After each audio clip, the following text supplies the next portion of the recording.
السلام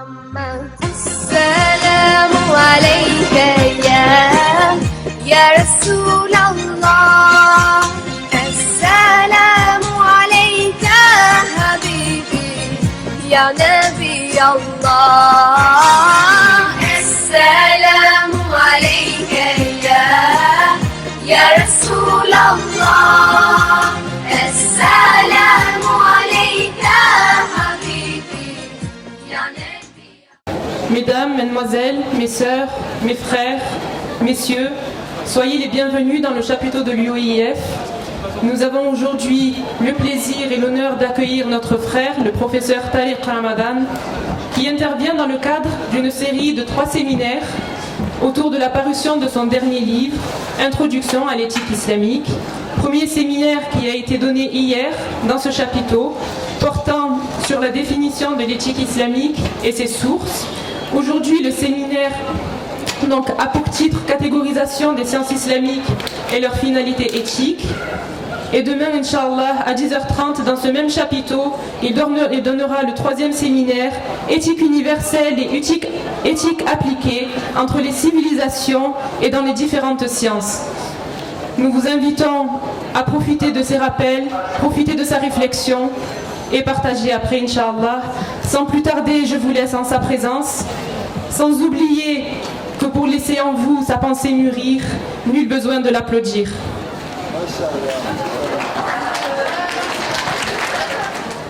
Alors, ce que j'avais fait hier, simplement pour résumer et poursuivre ma réflexion aujourd'hui, ce que j'avais fait hier, c'est de parler d'abord de la terminologie, d'essayer de voir quelles étaient les traductions à partir de l'arabe, à partir de la référence musulmane elle-même, ce qu'on entend par al-akhlaq et comment les sources avaient été questionnées. Puis ensuite, nous avons parlé des sciences qui s'en sont occupées, les 3 sciences fondatrices et fondamentales qui vont d'abord questionner ou se questionner sur la question de l'éthique. C'est, dans un premier temps, nous avons parlé du fiqh, du droit et de la jurisprudence. Nous avons parlé également de ilm al-kalam et de al-falsafa, c'est-à-dire la philosophie et la science de la parole, mais qui est liée à des théologiens philosophes et des philosophes théologiens. Et puis le dernier élément, c'est tasawwuf, c'est-à-dire le soufisme, la mystique musulmane. Et donc il va y avoir dans notre histoire une catégorisation des sciences, et cette catégorisation des sciences, il faut en comprendre le sens et se rendre compte comment chacune de ces sciences va aborder la question de l'éthique. Je vous avais dit également, lorsque nous nous étions quittés hier, que finalement on s'aperçoit que le fiqh va se poser la question du moyen, c'est-à-dire comment traduire par la règle ce qui est la norme morale, que les philosophes théologiens et théologiens-philosophes min ilm al-kalam vont se poser la question des sources. Est-ce que c'est le Coran, est-ce que c'est la Sunna, est-ce que c'est la raison, et que les mystiques, les soufis, eux vont se questionner sur les finalités, le pourquoi, l'objectif. Donc source, moyen et finalité. Et donc ce que je vais faire avec vous aujourd'hui en 2 temps, c'est de poser la question de la catégorisation de ces sciences, c'est-à-dire qu'est-ce que chacune des sciences va développer sur le plan éthique, se poser la question aussi des finalités, et de se rendre compte de est-ce qu'il y a moyen en fait aujourd'hui, au-delà de la catégorisation de ces sciences, quand vous entrez dans une université islamique, quand vous allez à Al-Azhar, quand vous allez en Arabie Saoudite, dans l'une des 2 universités de référence, ou quand vous allez dans le monde majoritairement musulman et que vous allez dans les institutions, voire même quand vous êtes ici dans une institution islamique, vous vous rendez compte qu'on suit assez traditionnellement la catégorisation des sciences. On a des sciences sur Usul al-Fiqh, sur al-Fiqh, si on a des cours sur la mystique, ça existe, mais souvent on ne le fait pas. On a Ulum al-Qur'an, Ulum al-Hadith, on a des sciences qui sont là. Dans le livre, ce que je présente, je ne sais plus c'est à quelle page, mais à un moment donné, j'ai fait un tableau de l'ensemble de la géographie des sciences islamiques, c'est-à-dire à partir du Qur'an, wa Sunnah, Sharia, علوم القرآن علوم الحديث أصول الفقه فقه علم الأخلاق علم التصوف. Tout ça c'est catégorisé d'une certaine façon pour qu'on ait une idée de la géographie. C'est important qu'on ait une idée de la géographie, comment ça se constitue. Et le problème que nous avons aujourd'hui, c'est que nous avons hérité historiquement de sciences qui ont été produites à des moments de l'histoire où il y avait des besoins. Quand Shafi'i, à la suite de Ja'far al-Sadiq, revient, parce que c'était son professeur, et vous savez que Ja'far al-Sadiq a cette caractéristique tout à fait particulière d'être reconnu par la tradition sunnite et la tradition chiite. Il était le maître à penser, il est un des imams chiites et un des enseignants sunnites. Et ça amènerait, rien qu'en connaissant cet élément-là, à remettre en cause ce que certains essayent de nous dire chez les sunnites, c'est que les chiites ne sont pas musulmans et qu'il faut les rejeter. Autant on peut avoir des désaccords sur les fondamentaux, autant on peut avoir des accords même sur le plan politique. À un moment donné, il ne faut pas que ces désaccords aillent à l'encontre des fondamentaux qui nous unissent. Et donc là, il faut faire très attention à nos jugements. Donc les chiites, dans leur très grande majorité en suivant la ligne, même de ce qu'on vous dit sur le Yémen, hein, quand on vous dit les Haïdites sont chiites et tout ceci, c'est une imposture sur le plan de leur référence scolaire, puisque scolaire au sens scolastique, parce qu'en fait ils sont extrêmement proches, et c'est reconnu historiquement, des sunnites. En fait, les Haïdites ont été considérés par les savants comme la tradition chiite la plus proche du sunnisme, au point que même certains ont dit c'est la 5e école sunnite.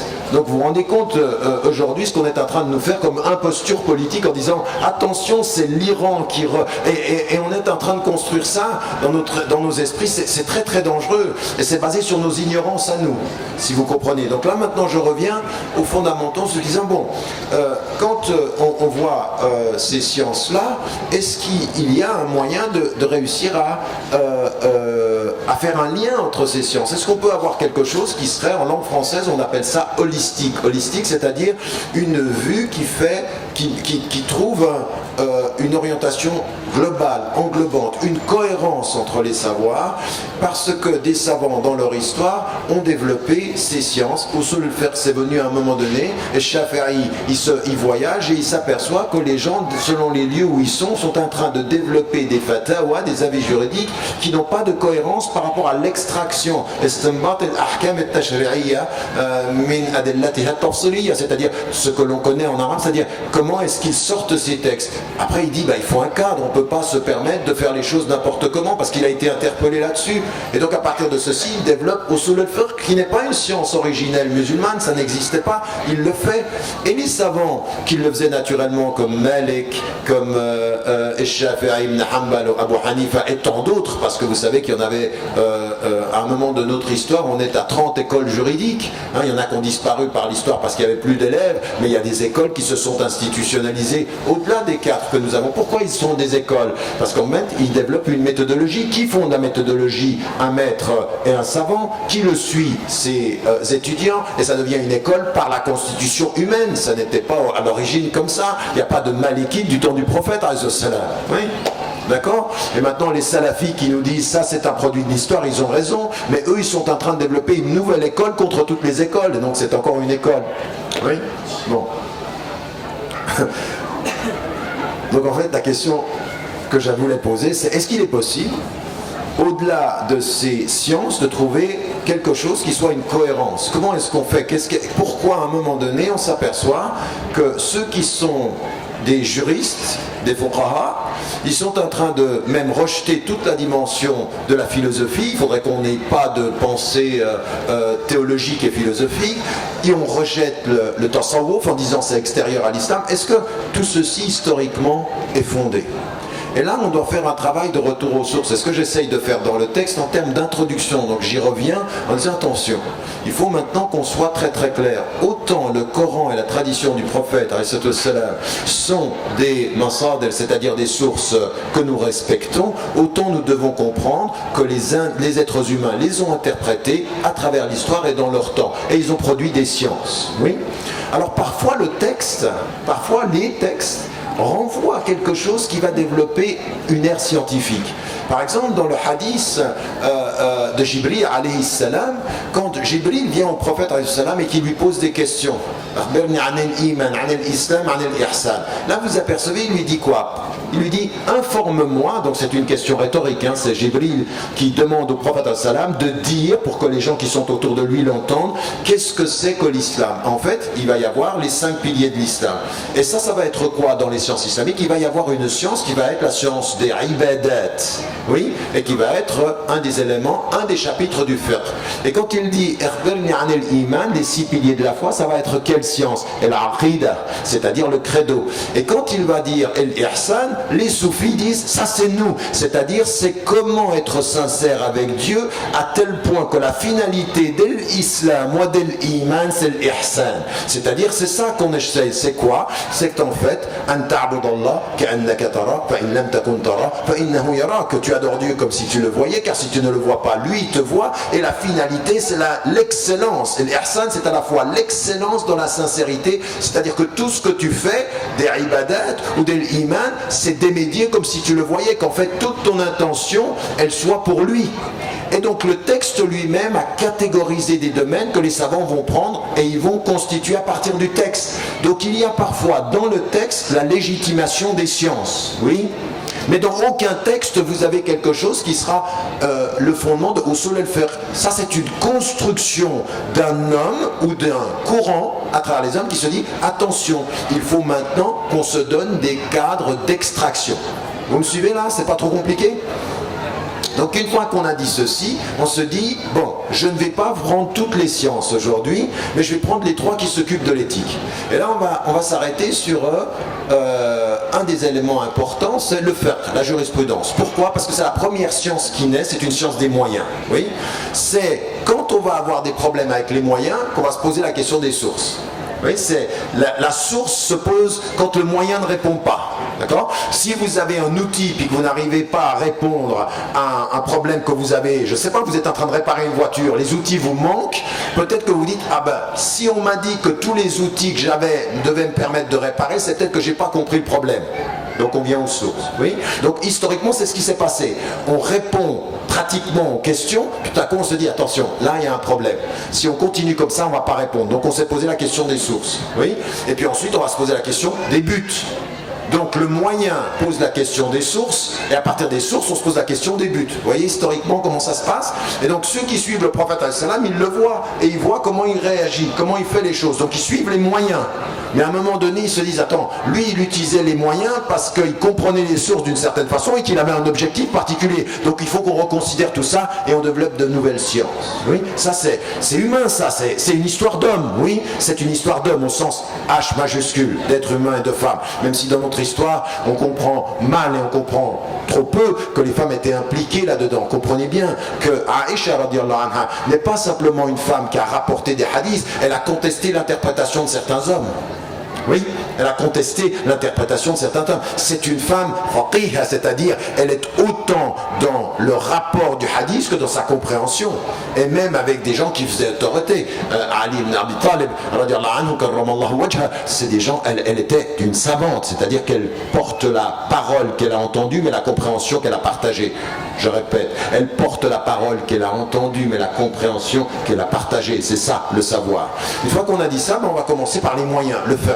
Et là, on s'aperçoit que vous lisez des choses qui vont mettre en évidence une compréhension très importante que les fuqaha vont faire. Ils vont systématiquement, et ça c'est une chose que l'on trouve chez les grands savants, dans les grandes écoles malikites au départ, c'est qu'en fait, chaque fois qu'ils pensent la règle, ils pensent la règle à la lumière de sa norme morale. Qu'est-ce que ça veut dire moralement? Et est-ce que le Coran nous dit ça, lui? Est-ce que le Coran, directement, il nous dit, quand nous faisons quelque chose, que nous devons penser à la finalité morale? Quand vous entendez dans le Coran que la prière, elle est censée vous protéger de la perversité et de l'interdit, qu'est-ce que ça veut dire? Ça veut dire qu'en fait la règle de la prière a une fonction morale, de vous faire éviter la moralité. Donc en l'occurrence, ce qu'on comprend, c'est que les règles qui sont instituées pour la prière ont une fonction morale. C'est-à-dire qu'il faut toujours garder les deux. Il ne faut pas qu'on garde la règle et qu'on oublie l'objectif, c'est-à-dire pourquoi tu pries, à ce point-là, à tel point que le prophète al-salam transforme les choses, dit si ta prière ne te sert pas à aller à l'encontre de la perversité, ta prière, elle ne vaut plus rien. La même chose, il le dit pour le jeûne. Certains d'entre vous vont appliquer la règle, c'est-à-dire jeûner, ne pas boire et ne pas jeûner, mais ils ne gagneront de leur jeûne que ça, parce qu'en fait, l'intention qui est derrière, qui est celle de la purification du corps, ils ne l'ont pas. Ils respectent la forme et ils ont perdu le contenu. Vous avez compris? Donc les fuqaha, ils vont parler de ça. Ils vont effectivement parler de ceci. Et dans un des textes de Abu Hamid al-Ghazali, qui est un texte très très important de ce point de vue-là, c'est pas Ihya Ulumuddin, c'est Mizan al-Amal, c'est-à-dire comment juger de l'action. Ce qui va être très important, c'est l'apport éthique, moral, la perception de ce qu'est l'objectif de ce point de vue-là. Donc, ce qu'on doit comprendre, nous, de ce point de vue, c'est effectivement comment les fuqaha vont systématiquement lier au départ. Alors, il lit tout le temps ceci dans cette perspective-là. Et moi, ce que je voulais mettre en évidence, parce que là, il y a une référence que je voulais pouvoir vous donner tout à l'heure.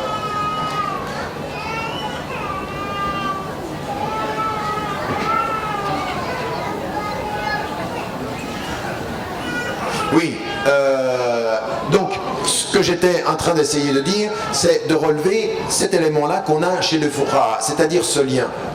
Et donc, même quand vous revenez dans Surat Taha, quand vous comprenez pourquoi vous priez, en fait, systématiquement, les règles que nous avons quand nous disons La ilaha illallah, le début, la shahada en islam, c'est pas simplement la reconnaissance qu'il y a un Dieu unique, ashhadu an la ilaha illallah, c'est en fait que l'orientation complète de ma vie doit être celle de ma relation avec Dieu.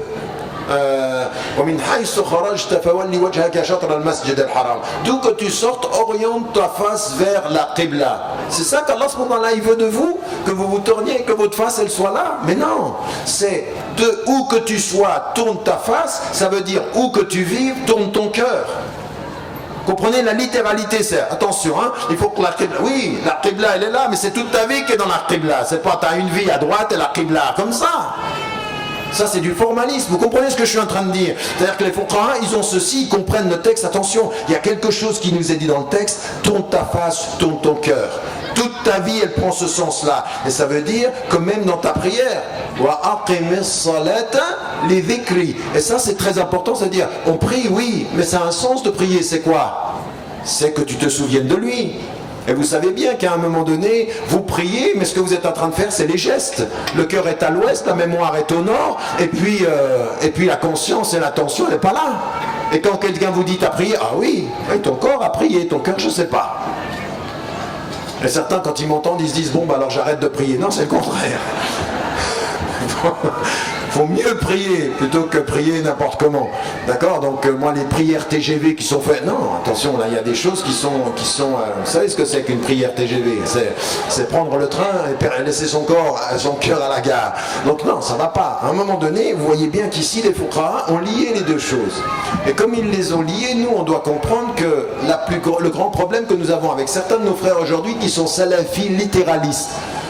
C'est-à-dire que ce sont des littéralistes. Ils sont complètement obsédés par la forme des choses. Et ils en arrivent à dire, attention, mais toi tu portes le foulard, c'est très très bien, attention, mais que porte ton corps et ton cœur quand tu portes le foulard? Tu portes la forme qui te permet d'être jugé comme une bonne musulmane, ou tu portes la lumière qui te fait avancer comme une musulmane? La même chose pour la barbe, la même chose pour la tenue vestimentaire, la même chose pour la pudeur, la même chose pour la pratique. Donc le fiqh de ce point de vue-là, il a été développé de cette façon-là, et c'est pour ça qu'on comprend que dans beaucoup d'écoles, si vous comprenez ceci également, dans notre référence, on comprend de ce point de vue-là combien ces choses sont importantes. Et là, on a des savants qui se sont beaucoup référés à ça. Vous connaissez par exemple, comment est-ce qu'il s'appelle l'Ahkam al-Sultaniyya. L'Ahkam al-Sultaniyya, qui a écrit l'Ahkam al El-Mawardi, il écrit Ahkam al-Sultaniya. Mais à côté de ceci, il écrit un livre, Adab al-Dunya wa ad-Din. Et ce texte-là qu'il écrit, c'est un texte fondamentalement éthique, c'est-à-dire qu'il va prendre les règles et penser les finalités de ce point de vue-là. Et vous avez des savants qui, de ce point de vue-là, même les plus littéralistes de nos savants, ils vont écrire sur ces éléments-là. Vous connaissez, par exemple, Ibn Hazm. Ibn Hazm est connu comme un Zahiri. Et il écrit Kitab ad-Din wa Siyar, c'est-à-dire le livre de la religion et de ce cheminement-là. Et de ce point de vue-là, ce sont des savants extrêmement méticuleux sur la question de la règle, mais en même temps très très très impliqués dans la question du sens. Et tout à l'heure, on parlait dans une des rencontres qu'on avait d'Ibn Taymiyyah, là aussi c'est très très important. C'est lui qui répond. Regardez comme c'est absolument incroyable. Il répond à la réflexion qui est produite par El-Juwayni et par rapport à quelqu'un de Abu Hamid El-Ghazali, c'est-à-dire quelqu'un qui sont des références, qui essayent. Abu Hamid El-Ghazali, c'est un savant. Il était reconnu comme le faqih, Hujjat al-Islam, c'est-à-dire la référence. À un moment donné, lui, quand il parle, vous là, vous êtes gentil par rapport à la popularité de l'homme de son époque. Il est considéré comme la référence. Et à un moment donné, il arrête tout. Et il disparaît 10 ans. Parce qu'il est en crise. Qu'est-ce qu'il a compris? Le fait que tu sois un faqih et que tu oublies le sens de ce pourquoi tu es un faqih fait de toi un faqih de la forme, pas un adorateur du fond. Et donc il arrête, il disparaît. Il dit ça va, je vous ai servi, la salam alaikum. Oui, parce qu'il part, il fait une retraite. C'est bien beau de servir la communauté, mais à un moment donné, il ne faut pas non plus te desservir. Et à un moment donné, il revient au fond. Et lui, c'est de ce point de vue-là, dans Mizan el-Amal, c'est effectivement qu'est-ce qui mesure l'action. Et donc vous vous apercevez que les Fuqaha, ils avaient ce souci-là. Et Ibn Taymiyyah, quand il répond à cet homme-là qui a arrêté pendant 10 ans, qui a eu une crise mystique et qui a essayé de relier les choses, eh bien Ibn Taymiyyah, quand il lit, par exemple, ce qui va être les maqasid, et qu'on vient et qu'on dit les maqasid et les khams. Donc de ce point de vue-là, qu'est-ce que c'est? C'est ce qui a été développé par son maître, Imam al-Haramayn, c'est-à-dire El-Juwayni. Qu'est-ce qu'il dit, lui? Il essaye de catégoriser comment on va sortir les textes. Il dit, il y a 5 principes fondateurs qui sont Id-Daruriyat, Maqasid al-Sharia, et qu'il faut respecter la protection de la religion, et Din, la protection de l'intellect, et l'Aql, la protection de la personne, et Nafs, la protection de la famille, et Nas, la famille d'un et la protection des biens, Amwal. Et puis El-Qarafi, qui vient plus tard, lui il ajoute el-'ird, c'est-à-dire la dignité, c'est-à-dire ce qu'on pourrait traduire dans un langage arabe plus récent, el-karama, c'est-à-dire la dignité. Eh bien, de ce point de vue, Ibn Taymiyyah, qui vient lui au XIIIe siècle, il répond, il dit quelque chose qui manque là. Parmi les principes supérieurs de l'islam, parmi les daruriyat, il y a toute la dimension intérieure. Regardez, parce que ce qu'on ne sait pas de Ibn Taymiyyah, c'est qu'il est très strict sur les règles, mais c'est quelqu'un qui participe de la tradition soufie Qadiriyya. Et donc il a un souci d'attention. Si tous ces éléments-là, c'est pour protéger la religion, protéger l'intelligence, mais c'est pas pour protéger le cœur, et c'est pas pour protéger l'amour que tu dois avoir en Dieu. L'un des objectifs, c'est l'amour de Dieu. C'est pas simplement la religion au sens formel. Donc vous voyez bien qu'il a ce souci-là. Donc les savants de fiqh avaient ce souci-là. Malheureusement, avec le temps, la science est devenue une science de la régulation et non pas une science de la réconciliation. Je répète, une science de la régulation, non pas une science de la conciliation des ordres. C'est-à-dire l'objectif est la règle. Mais la règle, parfois, sont l'objectif. Et donc on s'est mis en évidence là-dessus. Il y a aussi dans cette science quelque chose qui lie toujours l'éthique. Vous savez qu'il y a quelque chose qui s'appelle l'ahkam al-taklifiyya. Les savants, quand ils ont lu les textes, ont séparé l'action en 5 catégories d'agir. Oui, ça s'appelle l'ahkam al-taklifiyya.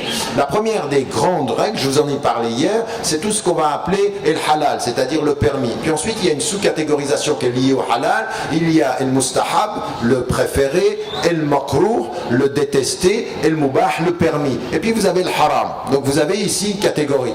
Là, si vous comprenez bien une chose, comment, quand vous n'avez pas de règle qui vous dit c'est haram, vous n'avez pas une règle qui vous dit c'est haram, c'est-à-dire par exemple, vous avez quelque chose qui serait qui n'est pas stipulé dans le Coran. Par exemple, le fait de fumer aujourd'hui. Oui, la majorité des savants disent que fumer c'est makruh, c'est-à-dire c'est détesté. Moi, mon avis, c'est que c'est haram. Mais ça, c'est sur les bases pour moi qui sont des bases de 1. La raison d'être du haram dans le fait de ne pas boire d'alcool, la raison d'être du wajib quand il s'agit de traiter son corps, et la raison d'être de finalité quand il s'agit de savoir comment on traite l'humanité. Je pense qu'aujourd'hui, fumer est pour moi bon, c'est très grave pour moi du point de vue moral, mais je ne peux pas dire que c'est dans le Coran et je ne peux pas dire qu'il n'y a pas de texte. Comment on va faire? On reçoit une nouvelle action humaine, on va essayer de la catégoriser dans le haram, halal, mubah, mustahab, makruh, et on va essayer de la catégoriser, d'accord? Mais ce qui va permettre la catégorisation, c'est la règle? Non, puisque la règle n'existe pas. C'est d'abord son fondement moral. Est-ce que c'est bien ou est-ce que c'est mal? Donc vous voyez bien qu'avant de dire la règle, il faut catégoriser la norme morale. Est-ce que c'est bien ou est-ce que c'est mal? Donc vous voyez que dans le domaine du fiqh, on a fait ce travail-là et qu'il faut continuer à le faire. Donc il faut, de ce point de vue-là, qu'on le comprenne. On est d'accord? Donc ça, c'est sur les moyens. Et ça, c'est très important pour nous de faire attention à ce que l'on ne sépare pas, à ce que l'on ne distingue pas les règles de leur raison d'être, c'est-à-dire el-illa ou el-manat, comme on l'appelle également, et el-maqasid, c'est-à-dire leur objectif. La raison d'être et l'objectif, c'est pas toujours la même chose. On est d'accord? Vous me suivez jusque-là? Ça, c'est la première des sciences. La deuxième des sciences sur laquelle j'aimerais m'arrêter, c'est celle des théologiens, philosophes théologiens et des philosophes.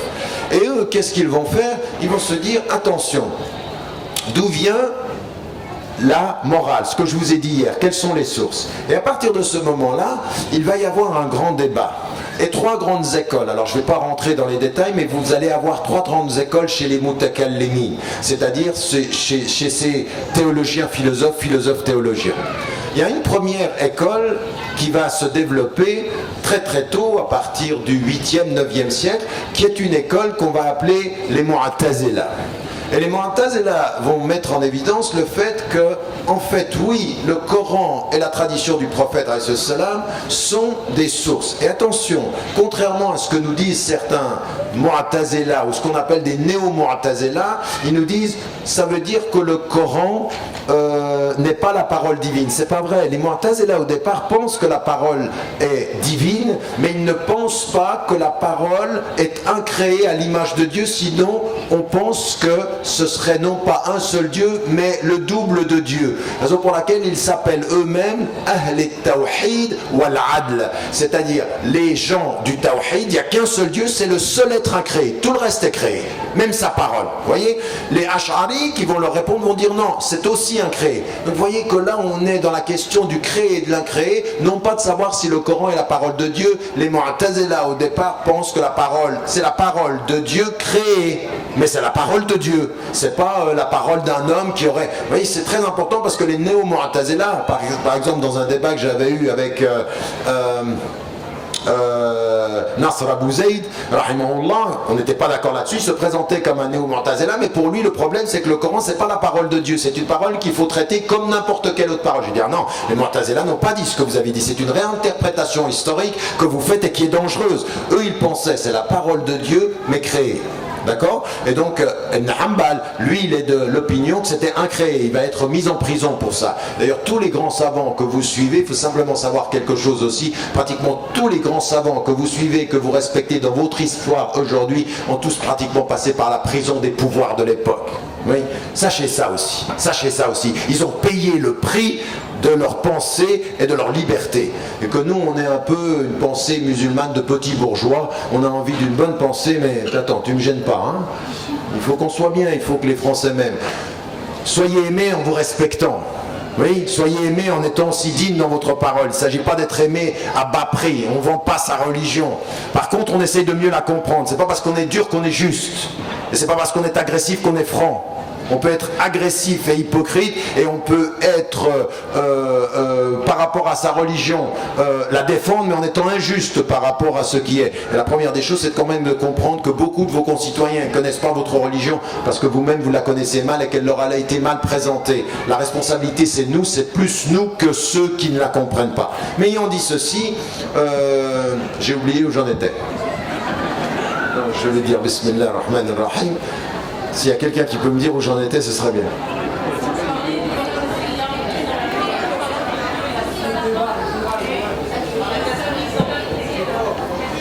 m'avez plus perdu que ramené là. Merci d'avoir essayé. Bon, je reprends à peu près je vois. Merci, barakallahu fiki. Donc ce que je veux dire, c'est qu'à un moment donné, il se pose la question des sources. Oui, de quelles sont les sources, et ils vont développer une réflexion qui est de dire, ça vient de Dieu, donc il n'y a pas de discussion là-dessus, mais ce qui vient de Dieu et qui est pour eux créé, d'abord, c'est parce que c'est créé qu'on peut dire là, ilaha illallah, il n'y a de Dieu que Dieu, donc il est le seul être incréé, et en même temps il est juste. Et comme il est juste, il ne peut pas, Dieu qui est juste, c'est l'un de ses noms d'ailleurs, il s'appelle El-Adl, il est le juste, il ne peut pas nous mettre dans le Coran quelque chose qui ne puisse pas être compréhensible par notre raison. Donc sa justice doit s'appliquer aux moyens que l'on a pour le comprendre. À tel point qu'ils vont inverser les choses. Tout ce qui est dans le Coran doit, par la justice divine, répondre à ma logique rationnelle. Et donc la raison est une source de la compréhension de la morale et du juste. En d'autres termes, vendredi, dont je parlais hier, le personnage de Hayy el-Yaqadhan, c'est-à-dire qui était sur son île, doit être par justice doit avoir les capacités personnelles de développer un système moral que Dieu lui aurait permis d'atteindre par sa raison, même si il ne s'appuie pas sur la révélation. En d'autres termes, la raison peut par elle-même déterminer ce qui est bien et ce qui est mal. Alors, il y a plusieurs écoles qui vont se développer, de Koufa, de Nasra et tout ceci, je n'entre pas dans ces détails-là. Mais qu'est-ce qui est important? C'est qu'à un moment donné, ce qu'ils disent, c'est que la raison est un élément, une faculté qui permet la moralité, qui permet. Et l'Ash'ariya, parce que, en l'occurrence, celui qui va répondre au Mu'tazila était lui-même Mu'tazila, il a suivi l'Ash'ari. L'Ash'ari va dire non. Là il y a un vrai problème. La raison autonome peut devenir une raison arrogante si elle pense qu'elle peut déterminer le bien et le mal. Ce qui détermine le bien et le mal, c'est le Coran, même si la raison ne le comprend pas. C'est-à-dire que le Coran, les deux sources sont, de ce point de vue-là, les éléments fondateurs du bien et du mal. Donc là, vous avez un débat qui est un débat essentiel, c'est-à-dire comment est-ce qu'on peut déterminer ceci. Et il va y avoir un courant, vous allez vous rendre compte dans l'histoire, que souvent les savants ont dû se positionner dans ce débat-là pour bien montrer qu'ils n'étaient pas Mu'tazila à l'époque où les Ash'ari étaient au pouvoir et montrer qu'ils n'étaient pas Ash'ari quand les Mu'tazila étaient au pouvoir. Ce qu'il faut savoir, c'est que les deux courants vont vivre historiquement des persécutions selon qui est au pouvoir. À un moment donné, les Mu'tazila sont au pouvoir et ils sont en train de persécuter les Ash'ari. Et à un moment donné, les Ash'ari sont au pouvoir, ils persécutent les Mu'tazila. Et ça, c'est un des grands problèmes de notre histoire. Nos pouvoirs politiques ont très mal géré la diversité des opinions. Et jusqu'à aujourd'hui, nos communautés musulmanes ne savent pas gérer la diversité des opinions. Nous sommes des juges très rapidement, même sans savoir. Plus vous avez de savoir et plus vous comprenez qu'il y a une multiplicité d'interprétations. Puis vous avez Maturidi, qui est un troisième courant qui se positionne entre les deux. Et en fait, la majorité de nos grands savants, même sans le dire, sont plus de ces derniers courants-là. Ils ne le disent pas parce qu'à un moment donné, politiquement, il fallait se positionner. Oui, politiquement, si vous allez, même aujourd'hui, si vous allez au Maroc et que vous êtes dans la tradition marocaine et vous commencez à dire, moi j'ai un avis Hanafi, on dit, oh là, t'es dans un pays Maliki, Ash'ari. Moi je me souviens, j'étais allé faire une conférence une fois, il y a un monsieur moi, le Maroc, non, pour qu'on se comprenne bien. Hein.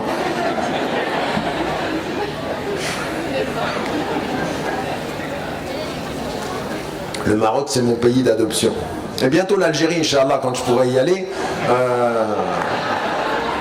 Parce que votre ministre, à l'époque, a considéré que j'étais pas une personne bien vue là-bas. Enfin bref, l'Algérie a ses raisons, que la raison révolutionnera. Mais... ce que je voulais dire, c'est qu'au Maroc, quelqu'un se lève et me dit non, mais la vie que tu dis là, c'est pas nous. Ici, on est en terre Maliki Ash'ari. Tu discutes d'autre chose, t'es pas avec nous. Attendez, bon, déjà,